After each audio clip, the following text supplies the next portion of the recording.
Strength Chat episode 40, and today I am joined by a very special guest. She's the current bench press and I think total world record holder, as well as multiple national and world champion, Jen Thompson. How are you doing? I'm doing just great. Thanks for having me. No worries at all. What have you been up to? How are you feeling after competing at nationals? Well, yeah, that was a tough one. So I was going for my 10th national title in a row, and I lost on a tie. So it was interesting. I haven't lost in a really long time. So, but I guess if I had to lose on a tie, it would be okay. I lifted my best I could that day, so I feel, fairly okay about it. And I totaled more than my world record total. Okay. So it was the biggest total I've ever had. My squats were okay, not as great as they've been. And then I broke the American record. It would have been a world record in the bench. And then I lifted 12 pounds or like 5 kilos over my best deadlift. So it was good. After watching it, the standard of lifting was really, really high. The second squat that you had, and then to go on to your third, and then sort of lift it and start sort of nodding as you were lifting it. How did the second squat feel? The second squat, well, I had a terrible squat session going into this. Like a year and a half ago, I had hip surgery, and things really had gotten better. And then I had all sorts of just little tweaks here and there through the whole training cycle. My squats were just horrible. Just having different things go wrong and trying all sorts of different techniques to try to right it. And it just really I was actually really happy I squatted that 331 because the training for that, everything else went great, but the training for the squats went horribly. And I was even just trying to figure stuff out like 1 week before, and I was almost thinking that maybe I shouldn't even go at one point because the squats were so bad, and I knew I needed to have, at least a 325, which I know you guys do. Do you guys know pounds at all? I don't really know pounds. No, I'm okay. sure. So it was like I knew I needed like at least like 145 kilos to have, and I wasn't anywhere near that in training. It just was all going downhill, and so I just. Like 1 week before, I just spent a day just working on different things, and I hit like a 140 squat in the gym. So I'm like, okay, well, let's just see what we got. So the fact that I hit a 150 made me happy. My best is, I think, a 155 maybe. Okay, right. So it's just below, but I knew I was going to need everything to beat Sam. I knew she was going to be my number one competitor. I knew I needed to have a day. So it's okay. I knew I had to work it out, and I knew the squats were going to be rough, and I was going to have to make it up in the bench and the deadlift. But it just sort of, it gives me determination to go back and really work those squats and be ready. I'm hoping I'll take her on again in February at the Arnold. But I was able to work out some things that made some of the symptoms I was having go away. So I feel really optimistic about it, and that I can come back and really show up strong. Yeah. Okay. Was the second attempt to always break the record in bench then, or what was your plan for that? Yeah. Well, I knew I had hit. I think my bench was. I'm double checking my kilos here because we love the pounds. And I think my bench was 143. That's what it came up on. Yeah, that what it was. And I hit 147 and a half at bench nationals 3 weeks prior, but that's just benching. So, I know like it's very hard for me to hit 2 real heavy benches in the row raw. So my plan was I always start with about a double body weight bench. I always start the same opener, 125 every single time. And then I knew, I felt very confident that I could hit the 143. Like there wasn't a question in my mind that I would hit it. So I knew I would have enough strength and rest to hit that in the second. And the third, I knew probably may not get it, but I thought, why not just see? Yeah. So I got the one I wanted on the second. So I figured I'll just see if I can pull it off on the third. I knew it was going to be hard. And it was just for the prime time session, there's 10 lifters and it's really fast. There's very little break in between. So we're probably only having maybe 10 minutes between each lift. And so it was too quick to hit 2 over 300 lifts like that. Yeah. So it was in the plan. It was in the plan that it was fine to miss it and to just break the record on the second. Yeah. You look chuffed after you've done it, after standing up and the excitement on your face. I knew I had to do that in the second because I probably wouldn't get to stand up on the third. So I thought, well, I'll just do a little one. So when's your next competition? How long have you got for your next competition then? It's probably going to be the Arnold. I may have one in January out in California, but it's not 100% yet. So probably the next one will be the first weekend of March at the Arnold Classic, which is in Columbus, Ohio. It's our big, huge, giant event. I don't know, do you guys have the Arnold over in England too? I don't think we have it in the UK, but we had the Arnold, European Arnold, maybe. Yeah, it was in Barcelona. That was over there. Well, the one we have here is gigantic. Like they said, like in Columbus, Ohio, where they have it, the population increases 200,000 with people just coming to see the Arnold. Wow. It's like it's giant. It's in a huge place, and you can't even walk anywhere. It's just a sea of people, and it's pretty spectacular to lift at. So it's a lot of fun. And then it's also there's no national title or world title on it. It's just for fun, and you get prize money. So it's kind of a neat meet because you can just really just go all out. And if it doesn't happen, it's really not a big deal. So it's fun that way. So what I do is usually after Raw Nationals, I do what we call like a hypertrophy workout. And I'm going to post it. It's on, do you guys have my strength book where you're at? Have you heard of that? I looked at my strength book and I've been reading some of the blogs and that sort of stuff on there. And I have seen that you have a program on there. So I just put my hypertrophy program on there. So I actually do that one. So I'm going to start that on Tuesday of next week. And then I'm going to do some Instagram Live with my workout and my training. And then I think we're also going to post it on, do you guys have Twitch TV? I'm not sure. No, I don't think so. It's through, do you guys have Amazon over there? The big website.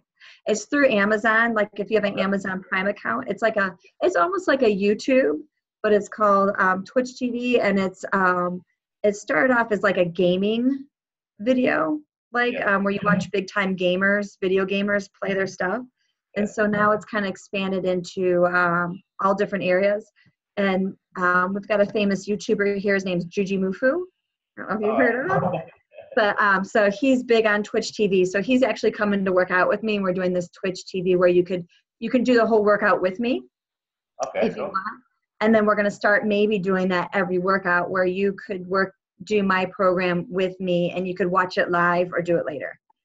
So I'm excited. I've been doing this hypertrophy workout. We've tweaked it a little bit, but I've been doing it for probably 8 years. And every time I do it, I get so strong at the end of it because it starts with you do 2 weeks of 10 reps on everything.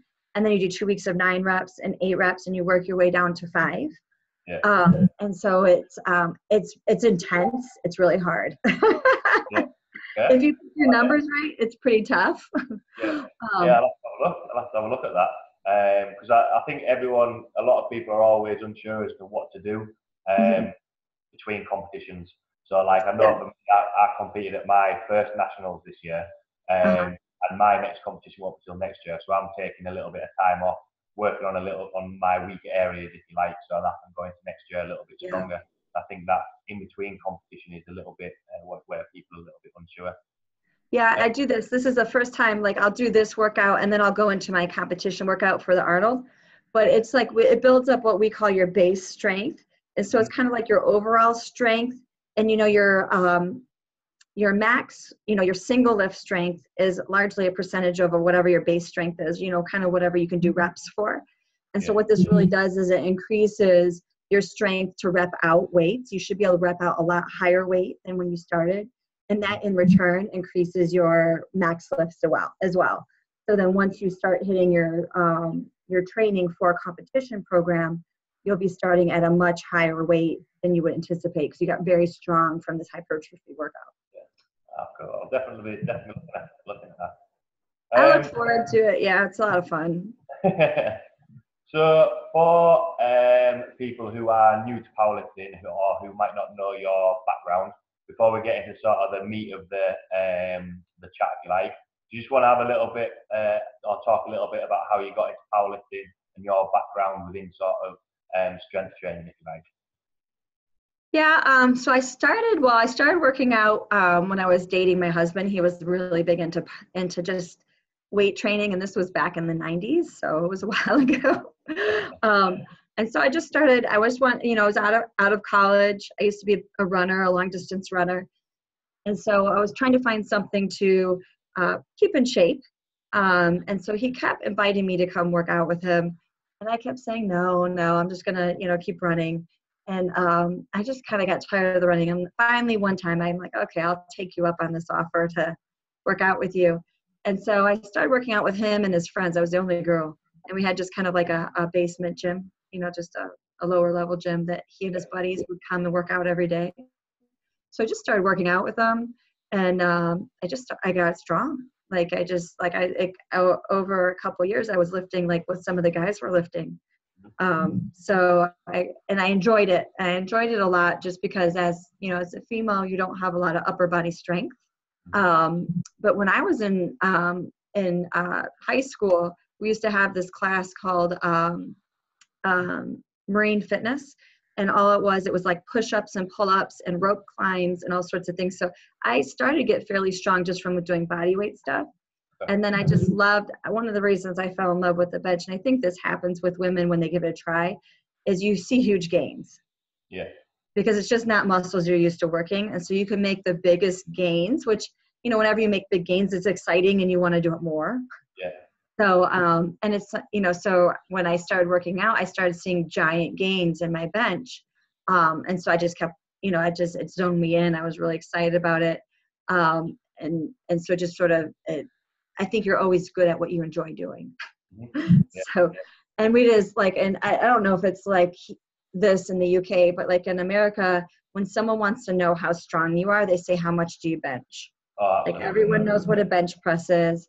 And if you say you're a weight trainer, if you say you work out, they'll come up to you and say, well, how much do you bench? And that's how they sort of categorize how strong you are.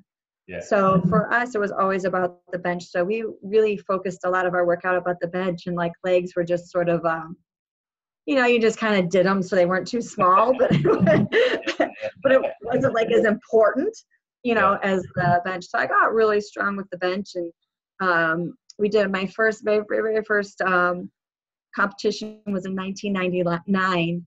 And I remember like equipment was all there was back then, the bench shirts and the squat suits and deadlift suits. There was no raw back then. So I showed up to this meet and I'm like, what are all these people wearing? This is so strange.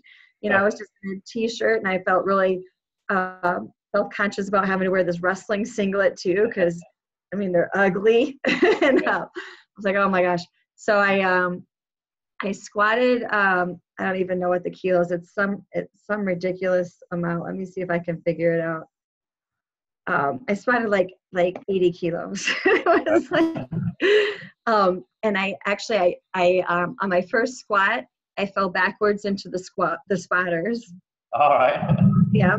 And then the second one, I sunk it so low, I fell forward. And then the third one, I stayed upright and I got it, but I sort of think they were just being really generous because they were so bad for me. So I spotted that, and then I think I benched somewhere around like 115 kilos, and then I think I deadlifted somewhere like about 150. Okay. So I almost bombed out of my very first competition. But powerlifting, is a pretty great sport. So at this very first meet I went to, I met a bunch of people, and one of them was a well-known coach in our area, and he sort of took me under his wing and kind of told me what's what and what I need to do. And when I did that bench press, he said, that's the American record right now. Like, you just beat the American record with that bench press. I had no idea. Yeah. And back then we had, like, the internet was just getting started. So you couldn't, like, go look up results and records. Like, it was in a magazine somewhere. So, like, I had no idea. But it kind of really started from there. And from there, I went right to nationals, went right to worlds, and I've been doing it ever since. I have something like silly, like 65 world records or something like that. And I've won 4 classic world titles and 6 bench press world titles. But the first 4 bench titles were in equipment, because all there was bench shirts. So yeah. The first 4 were a bench shirt. And then once I actually just quit equipment, and then they just brought back the classic bench. So I started going back to the classic bench. I never really liked that equipment. Okay. Yeah, it looks like a little bit. I'll be honest, I've never done any equipped lifting at all. But I just think the amount of time that it looks to be able to get into that. It's horrible. If you're claustrophobic, you couldn't do it. So do you enjoy the 3 lift competitions as much as the bench one, or which one do you have it? I do, just because there's just so much more to it. And you can kind of screw up and make up for it later. Yeah. Where the bench is, like, really, it's almost like gambling, like, you only get 3. If you screw one up, that's kind of it. It's really hard to come back, and you really have to be good at picking your numbers as far as what you think you can do. You miss that third, you're stuck with your second, and then that's it. So, I mean, they're fun and they're quick. And, for me, I'm just lucky enough that, I don't have to worry too much about competition. I'm usually pretty far out there. So it's kind of, it's just a little more relaxed for me. But I love the 3 lift a little bit better, just because there's more of a story to it. You're in it for a couple of hours. And there's more, definitely for me, part of the fun is getting down to that deadlift and jockeying back and forth on those numbers when you have competition. Yeah. And it just, winning is way more sweeter when you had to work really hard for it. So that's why. But they do, like, they're exhausting. Like, I think I only do 3 lift meets a year, just because it takes so much out of you. Like, it's exhausting. It's hard to do too many. So I usually do 3 lift, and I'll do 2 of the bench press. Yeah. So is that usually the nationals, the worlds, and then do you usually just pick a third competition that you might like? Usually it's the Arnold. Usually at the Arnold, I'll do the 3 lift and the bench press in the whole weekend. I'll do 2. So watching you as a lifter and hearing you speak there, obviously you still, you love competing, and you like the excitement of having that competition to go on and win. How did, from when you first started, how did that change? When did you or have you always just wanted to do it for, because you enjoy it and you want to go out and do the best that you can do and win, or how has it changed across your lifting career so far? Yeah, well, I've been doing it so long. When I first started, it was not as popular as it is now. There wasn't a lot of women doing it. And it was still very, like, I hate to say it, but it was kind of taboo for a woman to have muscles and be physically fit. Not everyone thought that was a nice look, and sometimes I'd let you know.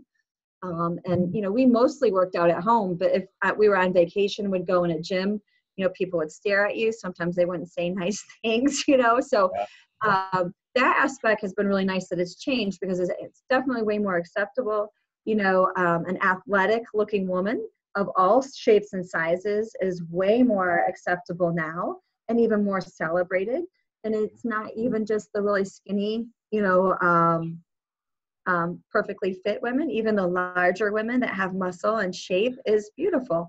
Yeah. So I love that we've sort of transcended, especially when I first started, like, ideally women were models. They were 6 feet tall, 100 pounds, super skinny, something that probably nobody can really ever get to, So I think it's really great that we've had all these different kind of pioneer women that have helped change our perception of the female, and what a healthy, good-looking female is. So I think that's changed a ton, which has been really, really nice. And competition wise, when we were just at Raw Nationals, there was 100 girls in my weight class. Wow. When which is huge. They started at 8 a.m. and I think their session went to probably 2:00, and then the top 10 get the prime time in the afternoon. Yeah.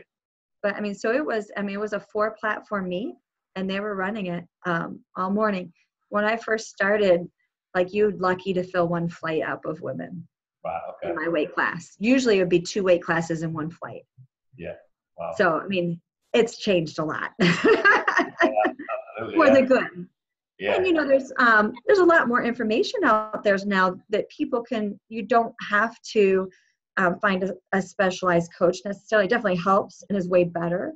But I just had someone email me. She lives in a small town in Idaho, and she's like, I really love powerlifting and I want to find a coach, but there's no one around me. Well, now we have online coaching, right? And then we have YouTube, and we have, articles and podcasts and things. So it's way more easier for someone to get started in this sport than it used to be. And I think as a community, we're a very supportive community. I think it's one of the sports too, and this doesn't happen very often, where the women are celebrated just as much as the men, I think. Sponsorship wise, I know in the US our prize money is exactly the same. The men don't get more like they would in a lot of other sports. And so I think that's really cool too. Yeah, it is. Well, watching I've jumped in and out of watching the American Raw Nationals, and then I watch the World. And the standard of lifting, it's still as exciting. It's still good. And you've sort of gone into sort of the next question that I basically wanted to chat about a little bit, because on your website, you mentioned that your inspiration is you don't have to look like a man to lift like one. Yeah.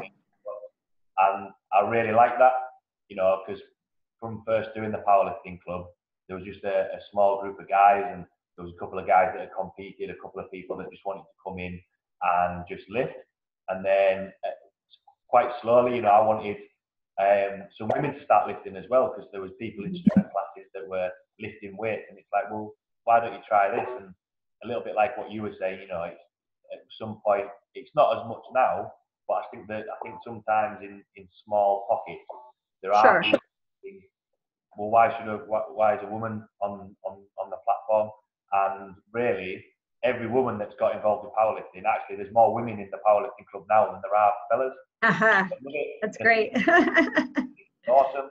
There's a small little group. There's a group at the minute, and I've had a couple more come in that have joined that group. And like I say, the fellas lift with the women, and it's just everyone supports each other. But I think it's the outsiders that sometimes think that women shouldn't be doing it. So what sort of your take on or advice to women wanting to get involved in strength training and that sort of stuff?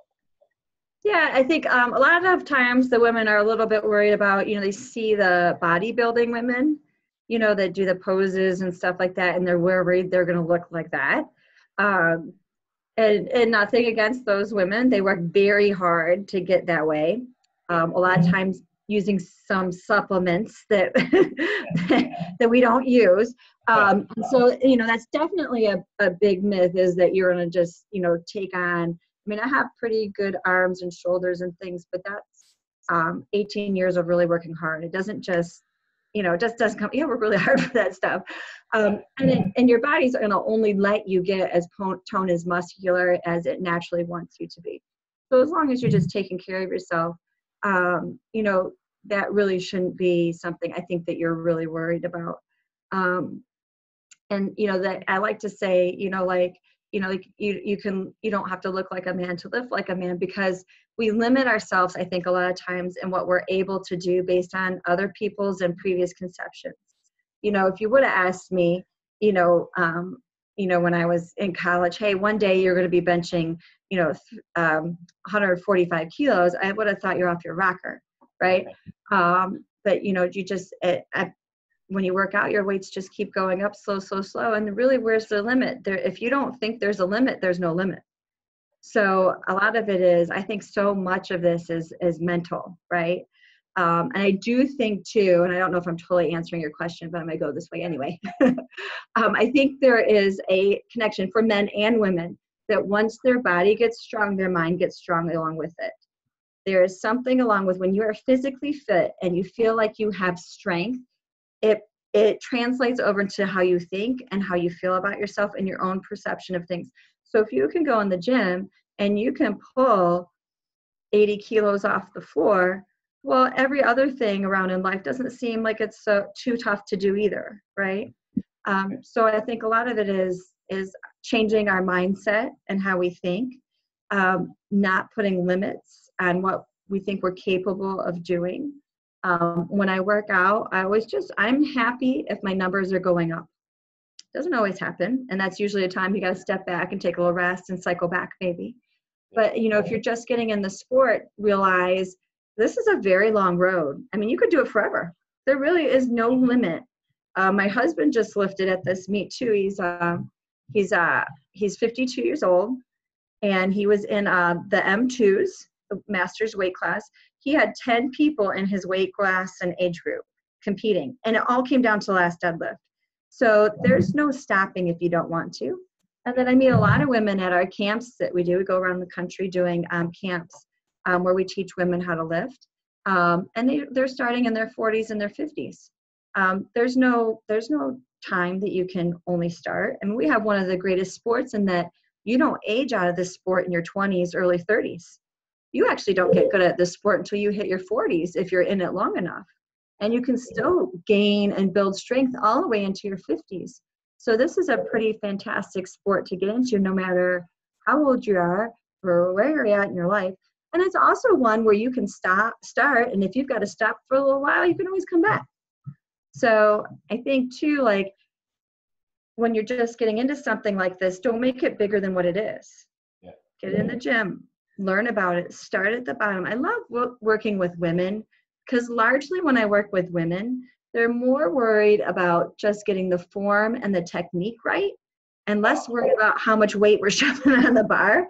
Yeah. And they end up being way stronger, way quicker because they're willing just to sit there and learn and try and process, opposed to, no offense, but men get out there and they just want to put on and show how macho they are with how much weight and do it horribly wrong. And the problem with doing it horribly wrong is you can only get so strong doing it horribly wrong. You'll get to a certain weight and then that's it. You tap out with using all the wrong muscle groups. But if you can get to where you're using the right muscle groups with the right form, you have to worry about injury for one. And two, there will be a constant increase in your strength for as long as you're willing to do it. Yeah, I'm sort of a sucker for that myself. I actually, I think it was the powerlifting club is on a Monday and a Thursday evening. On the Monday, I think I went to a couple of people. Let's drop the weight down. Form's going a little bit. We'll drop the weight down. I think it was actually on squats. I want you to focus on technique a little bit, okay? Get that really nailed in, then we can put the weight on. The Tuesday, I did my squat session, and I put probably a little bit too much weight on the bar. I got a little bit too carried away with it, thinking, yeah, it'll be fine. And I actually fell forward, and I got my foot underneath the J-hooks. I recorded it, and I shared it, and it was just sort of, practice what you preach, don't always, but everyone's down to those mistakes. Right. When you mentioned that's one of the reasons I like to do it too. Like I have a high school kids that I do, and then we have the camps. But one of the things that's good for me is when I'm teaching, it reminds myself. Like, sometimes you do it for so long, you forget those small things that are really important.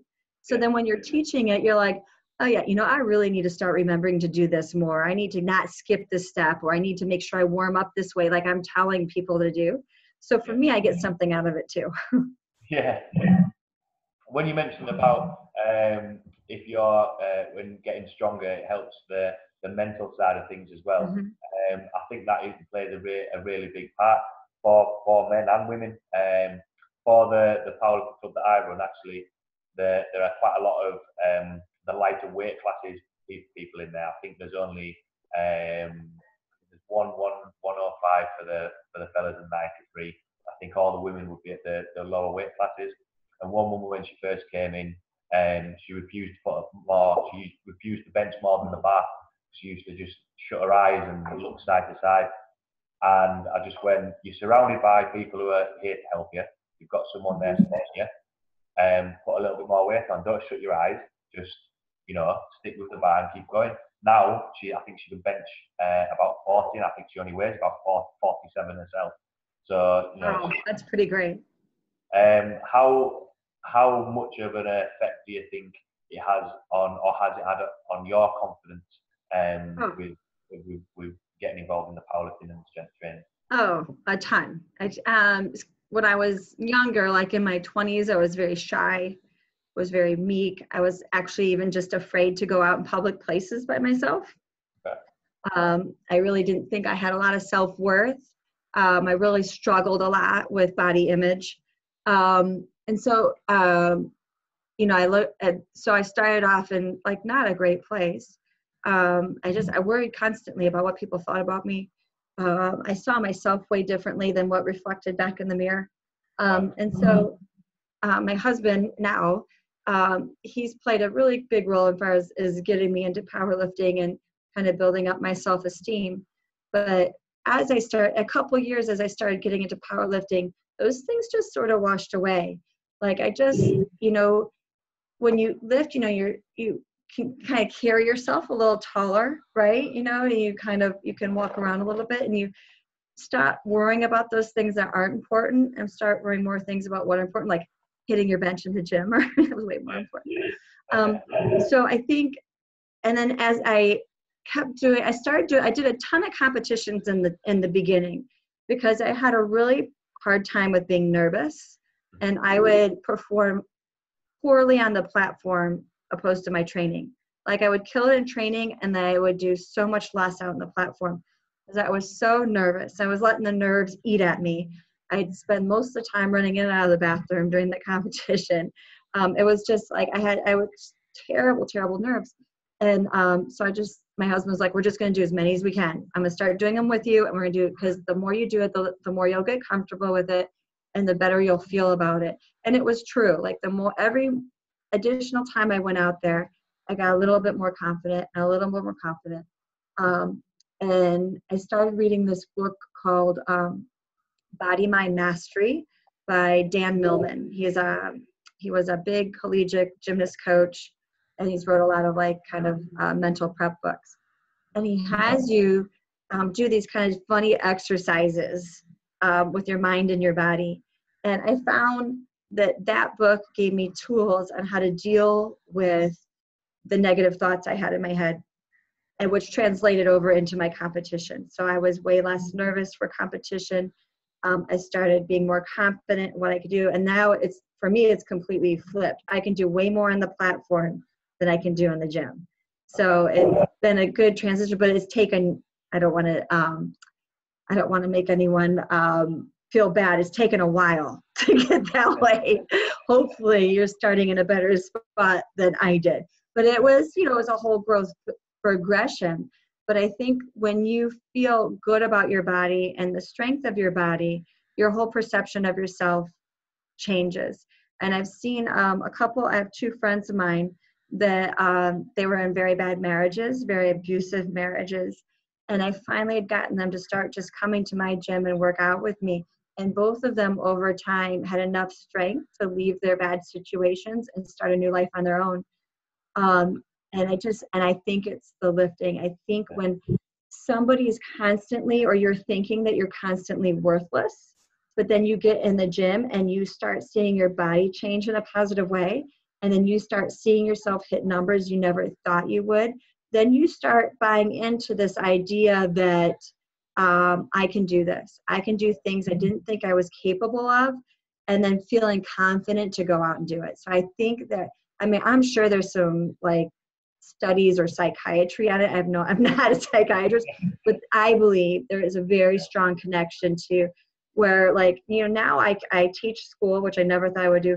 And I go and I talk in front of hundreds of people about powerlifting, which I would have never thought I would have the confidence or ability to do. And now I do it with ease. So there definitely is something to that. Yeah, I'd 100% agree. A lot of people come in and, okay, it's only, 2 hours of the week, if you like. But I found that for a lot of people, it's just a little bit of stress release. I write the workout for them. I give them some accessory exercises that can go away during the week and do. But I'll be like, right, this is what we're doing today.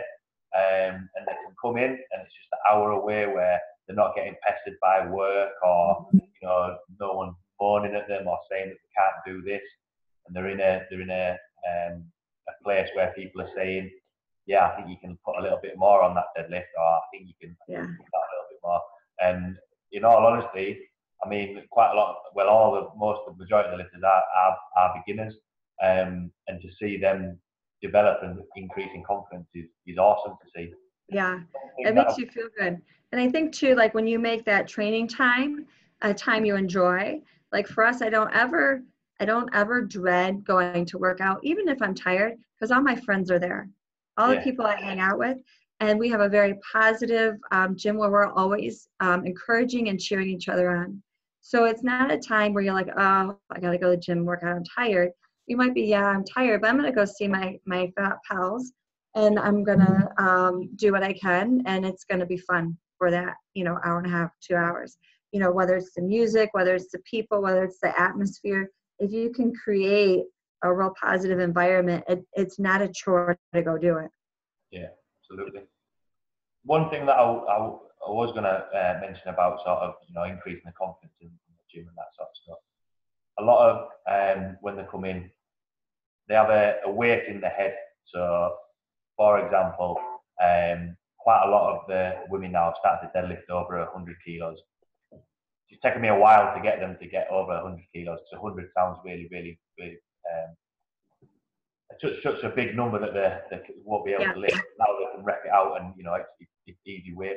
Did you ever struggle with anything like that? And do you have any recommendations to help with that? Yeah, for me, like with the bench press, like I was chasing after 300 pounds, which I think is 136 kilos. For us, it's big because it's a big number, 300, right? It's a nice big even number. Yeah. And no one had ever done it at any weight class. And I had probably done 3 or 4 competitions and I kept missing it. And I thought I could do it at home every once in a while. And it was just something, it was this number I was chasing after because it was a big number. And so what helped me was I just went back and I just started getting, instead of jumping to it, I just inched my way towards it. So I would do like the next competition, I went back and I did like 134 kilos. And then I went and the next one I did 135. So I just inched it up a little bit. And then once I hit it, the funny thing is I can hit it all the time. Like it's a funny thing. Like you have this 100 kilo, goal in mind, and you're like, it would be awesome if I could do it because it's something that's beyond what you thought you could do. So you kind of give it this, kind of, attitude towards it. But then once you hit it, like it was like nothing and you keep going. Yeah. So I found that if I just inched my way to it, now I've seen people just jump over it. Like just go 102.5. Like if 100 is an issue, just try. And I've seen that work too. Yeah. So who knows? Because a lot of times it's just up here that's a problem, right? You put so much pressure on, and then you're like, it was interesting too because we did this Iron Sisters camp last summer, and we had one of the Canadian presenters worked with different military people that had post-traumatic stress disorder. And she was going over just kind of the mental aspect of the sport. And I had missed my 3rd squat at Worlds. So she'd asked if she could use that film as an example in her talk while I was there. So I was like, okay. And, it was really interesting. She broke down the video. And so I didn't even realize I was doing this, but she showed the video. And my first squat, I walk out and with my hands on the bar, I do this. I didn't even know I was doing it. And then the second one, I got out and I did this. And then the third one I missed, I walked out and I did this. and missed it. And so she said, the problem was you didn't approach it the way you approached the first two that you were incompetent in. You're trying to do something different because you knew it was hard and you knew you had to get it. So you're trying to do something out of your norm. Yeah. And so I take that back to the 100-kilo thing. When you're trying to do something and you have sort of this mental thing about it, the best thing you do is pull it as if you were pulling something much lighter. Walk through your same cadence, whatever you mentally prep, however you walk to the bar, same time frame, same everything, and you're way more likely to hit it than thinking it's this big number, I need to do something special to get it. You're not going to get it that way. Yeah. That was a big learning thing for me, and I've been doing it 20 years. Yeah. I think I got into the habit of not telling them what weight was on the bar. Yeah, that helps too. Yeah, a little bit like what you were saying of just inching it a little bit. I would never tell them, there was never a crazy rate. Right. My husband did that a lot with me too. When we were very first started, because we can't convert the kilos really good in our head. And so they would say the kilos, but I had no idea what that is. So I spent most of my first few years never knowing what was on there. He's like, just go lift it, don't worry about it. Yeah. And then sometimes I could tell if he'd like tighten up my belt more or tighten my knees, or I'm like, oh, this one's gonna be heavy. But it does help sometimes just not to know. Just go and give it a go. Yeah. A lot of people have responded quite well to that, and now sort of it's like, yeah, well, like what you mentioned, I'll skip the 100 and I'll do 100 and 105 now, and yeah, just go over it. Easy. Then you're less worried about it, and you probably approach it more like you think about, the odds of me getting this are not great, but I'm just going to give it a go. And so a lot of that stress is just off you, and then a lot of times you end up pulling it anyway. Yeah. And the reaction that they usually have afterwards is really good to see on that confidence, makes you feel good. which is good. So moving on to the second half of what I wanted to chat to you about. Obviously, it's safe to say that you are a pretty decent bench presser yourself. Since starting out, I know you mentioned at the start about the hypertrophy program that you use, but has your competition programming for bench changed across your time in powerlifting, or have you stuck to the same systems and taken things in and out? How has it worked? We're always started tweaking it. I think we have it on our computer, and my husband was saying like the other day, we're like on version 19 of what we started with, 20 some odd years ago. We always keep what's working well. And then we always try, I think you always have to evolve. I mean, there's always new exercises, new training, new way to do things. So I think we always are willing to try new things, try new exercises. And then, at the end of the cycle, we always sit and reevaluate. And if we felt like this really didn't do much, we kick it out and put something else in. I always keep the main things in there. Like the flat bench, I always do 3 sets of 5. I feel like 5 reps is like this magic number because it's a heavy weight. And then the first 2-3 reps are fairly easy. And then if you're doing it right, 4 and 5 are real hard. Yeah. And so you have to push yourself to finish it. So we always do 3 sets of 5 on the flat. And I always do an incline and a decline bench. A lot of people don't do decline, and I think it's hugely important. Okay. Because if you really think about like when you're trying to set up for your bench, you're squeezing your shoulder blades together, you're getting your chest up real high, you're trying to get yourself in an arch. And really what you're trying to do is you're trying to put yourself in a decline position because that's where you're strongest. So it only makes sense to work that decline position because that's where you're trying to get, because that's where you're strong.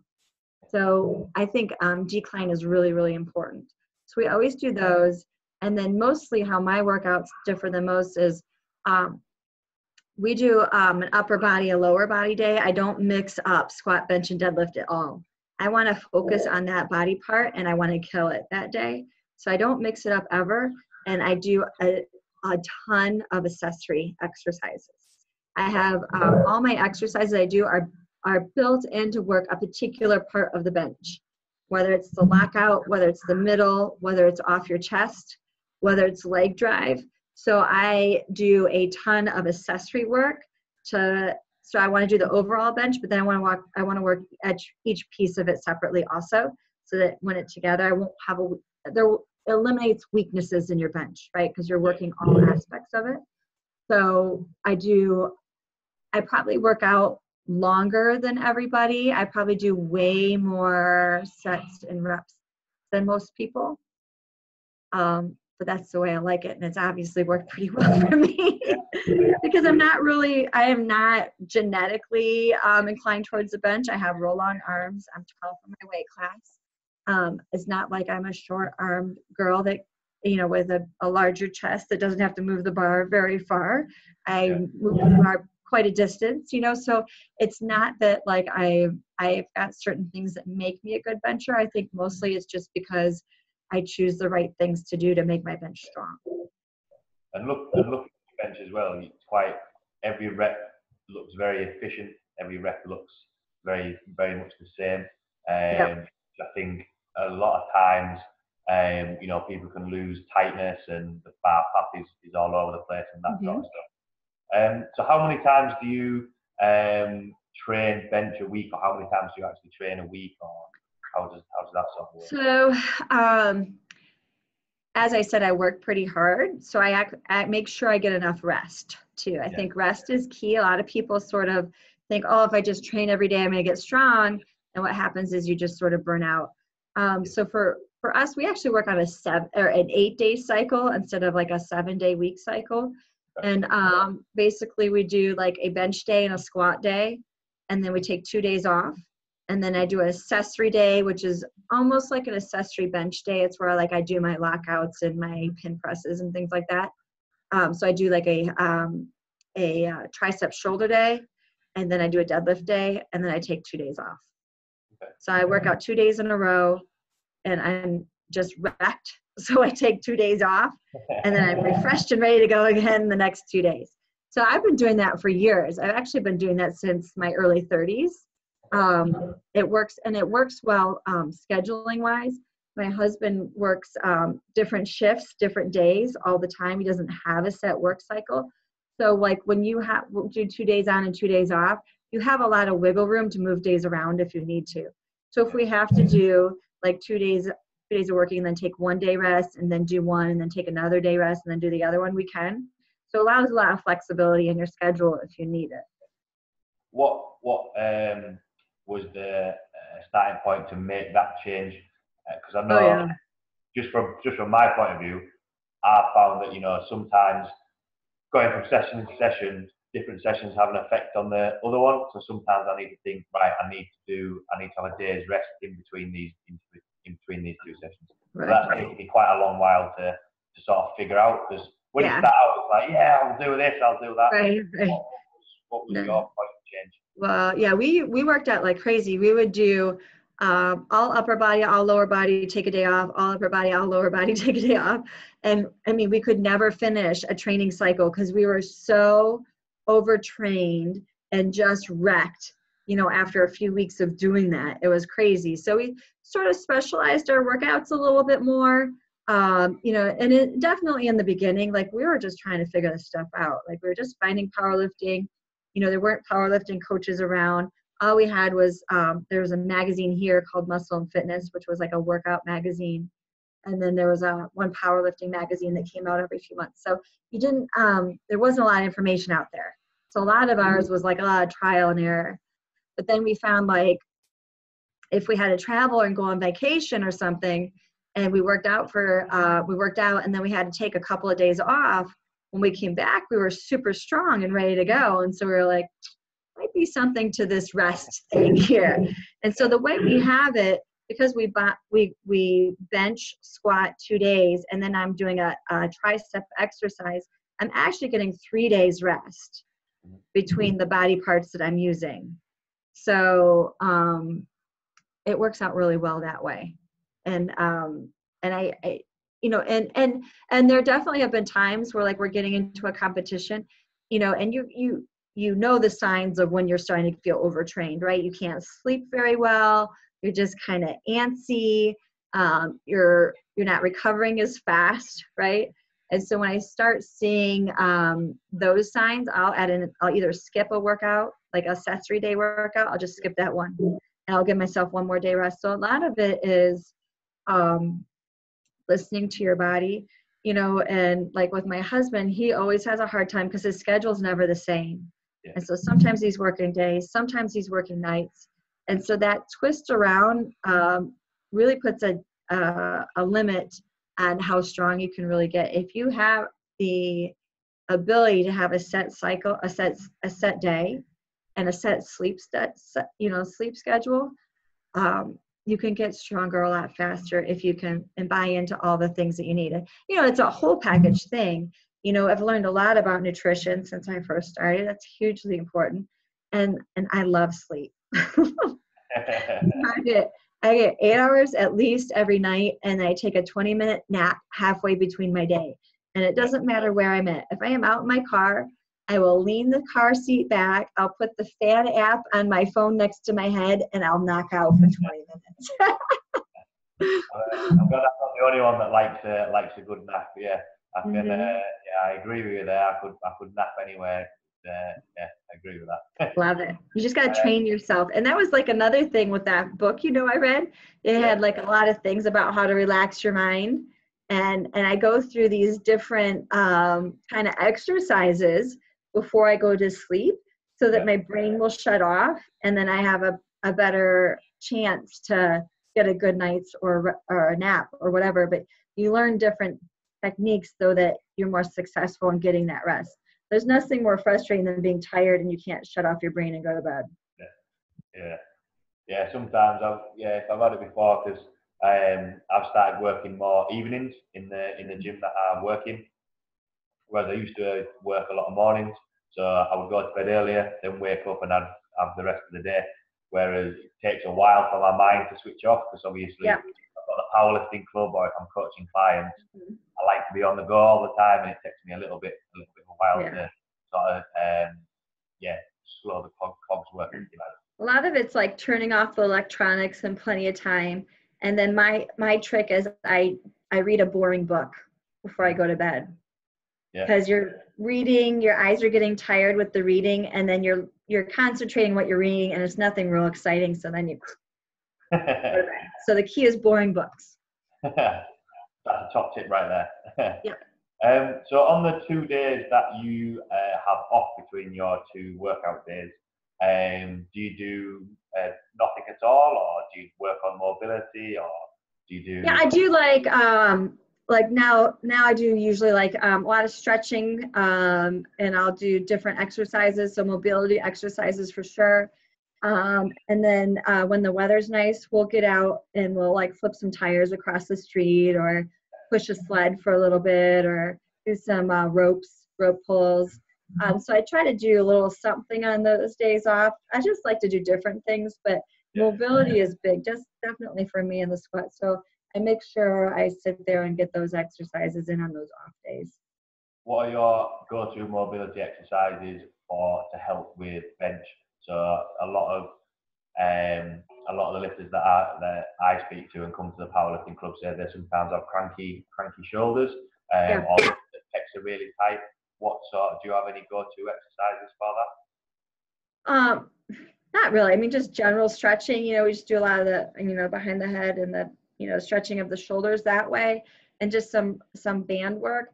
But a lot of times with the shoulders, like I would want to look at their bench setup, because really you shouldn't be using much of your shoulders if you're set up correctly. A lot of people end up using their anterior shoulders here because they're too flat or they extend too far, at the top. And so really I would want to look at their flexibility. A lot of times, like, an arch is not cheating. An arch is getting you in the proper position. We kind of have a negative attitude towards arch because there are those extremes that are like this and they're moving the bar. To use your pecs, you need to get your shoulders out of the lift. Pecs are way stronger than your shoulders. So for me, like, I am not a flexible person at all. So I spend a lot of time, like, I have a football, or you could use a foam roller, where I roll over my lower back to loosen my lower back. That allows me to get into an arch. And then the key thing really is to squeeze your shoulder blades together and roll your shoulders out. So you want to get your pecs up and your chest up as high as you can so that you use them. It's Yeah. not to make the distance of the bar shorter. The idea is that you're using the right muscle group to push it. So I would say, like, if you're constantly having achy shoulders, you probably need to look at your bench form to evaluate why your shoulders are achy in the first place. Yeah. There was two questions I wanted to ask as you were speaking then.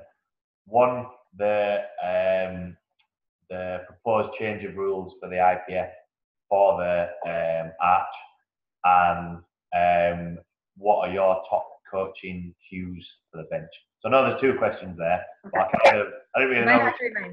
So you're talking about the rule where they said that you have to be flat, you can't arch? Yeah. Is that the one? Well, that's just a proposal.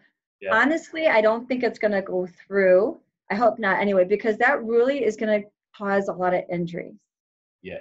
That is very bad to bench flat backed like that, because it puts so much pressure on your shoulders.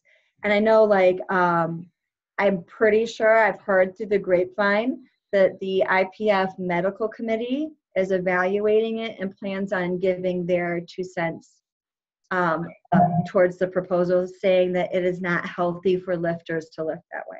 Yeah. I understand they're trying to get rid of the giant arch, right? They're trying to get rid of people being able to come out and bench the bar an inch. Mm-hmm. I don't know if you can really ever fix that, because they're technically lifting within the rules. I mean, I think if you might be able to get away with it if you made people put their feet out a little farther and not so far behind them. You might be able to eliminate some of the arch, and you can still get a good arch and bench that way. So I would think that would be more of an appropriate rule proposal than the flat. Yeah. But honestly, it's ridiculous. I hope it doesn't pass. If it does pass, I don't really know how they truly enforce such a rule. Yeah. And then it's going to cause a lot of problems with people. And it affects quite a lot of lifters. It wipes out quite a lot of lifters' actual form on bench. Yeah. So the next question then was do you have any go-to cues on bench?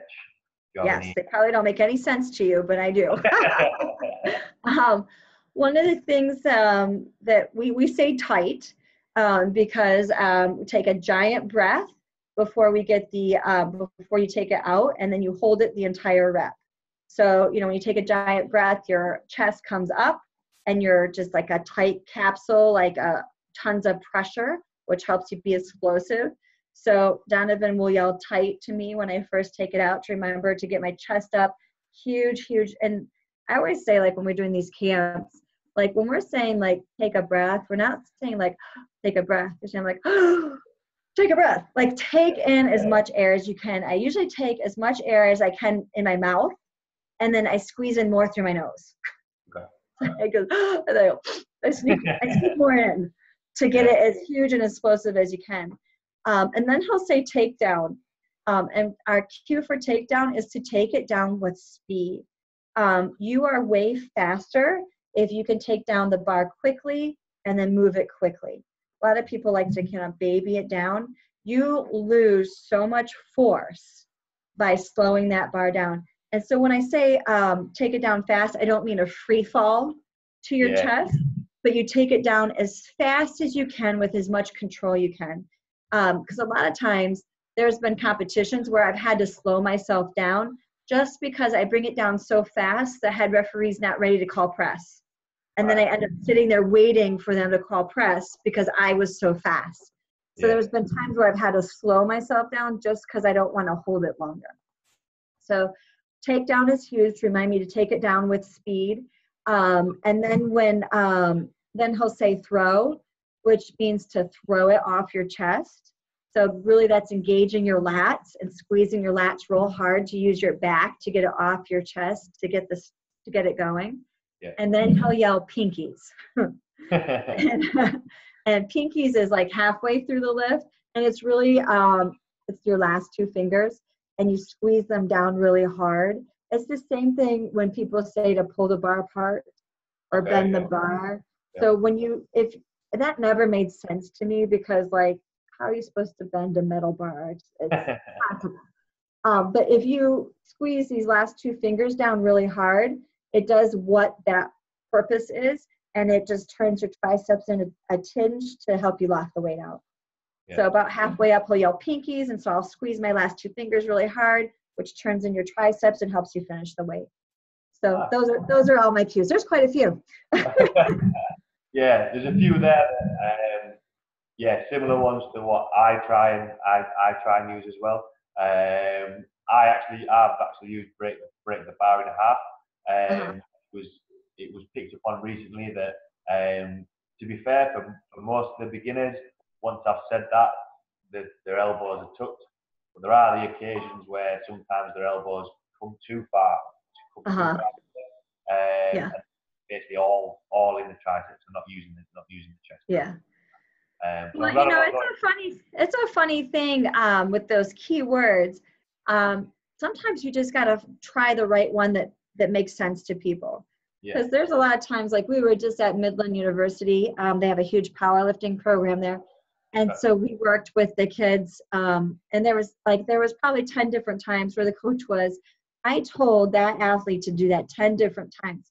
But because I said it differently, they got it.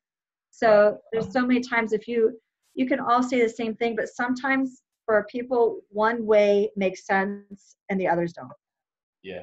There's different things work for different people, and I think that's the good thing about powerlifting. There are, all right, you can have a generic program, but it's got to work for that individual.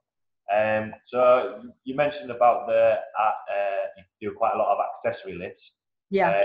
What's the reason behind doing quite a lot of accessory lifts, and what are your go-to accessory lifts? Well, the reason is to work, kind of as I said, is to work each. I figured if I work each part of it, the whole thing will get stronger, which is true. And so my biggest accessory lifts that I really love, and especially something that's really good for beginners, is what we call t-shirt presses. We do them. Do you know what those are? No.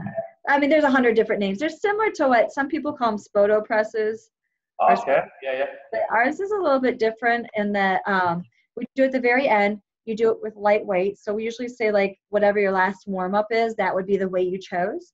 And so the idea is to work the speed of the bar, but build the strength off your chest. So we do 5 individual reps. You take it out. You practice taking it to your chest as fast as you can. And then you have to hold the bar on your t-shirt for an exaggerated hold. So we say it has to be on your t-shirt, not touching your chest. So the idea is that it's just hovering right there. And so if you can hover the bar there for a good pause, you build that strength up. So we do it like so, and so we'll take the bar down, and you'll have someone else call the press for you. And we try to call them at different times, so it's not the same amount of time each time, which also gets used to you listening to that press command, because referees will all be different and how long they hold you on your chest. So it gets you used to just hearing that puff and then firing. So we take it down really fast. We hold it for a good 1 or 2 seconds, and then somebody will yell press, and then you really want to engage your legs and then throw it up as fast as you can. And so because it's a light weight, you can do that. And so we do that as like 5 individual reps. So that one I think is super key, because you can work in all aspects of the bench with a lighter weight. But by the time you get to the 5th rep, even though that's like a warm-up weight, you can barely get it because it's so hard. So those ones I think are huge. I'm big into overloading. I love overloading lifts, because I feel like you're working at weights that you're not capable of doing the whole thing, but you can do part of it, and eventually you'll get to there. So we do we do the slingshot and the board presses.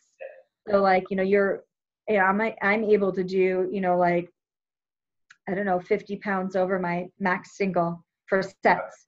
If I have a slingshot, a slingshot on the bench. You're just working the top end, but you're working it, opposed to pin presses, you're working it in your natural slot, which I think is really big. So those ones I think are really huge. And then we do a lot of band work. We do the bands with them under the bench, and then we do bands where we hang them down from a squat rack, so you can really load up the weight and work on how fast you throw the bar up. Those were just a few. I've got more. Yeah, I'll definitely. I've used I call it a spot press. Someone else mentioned before. I think it was I spoke to Lawrence Farncombe, and he said about imagine that you've got your iPhone or your phone on your chest. And Yeah.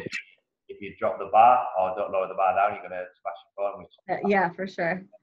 I think Yeah, the spoto press for me, like I get it, but for me, like I don't know why you're holding it like this far off your chest. That's not where you press the bar.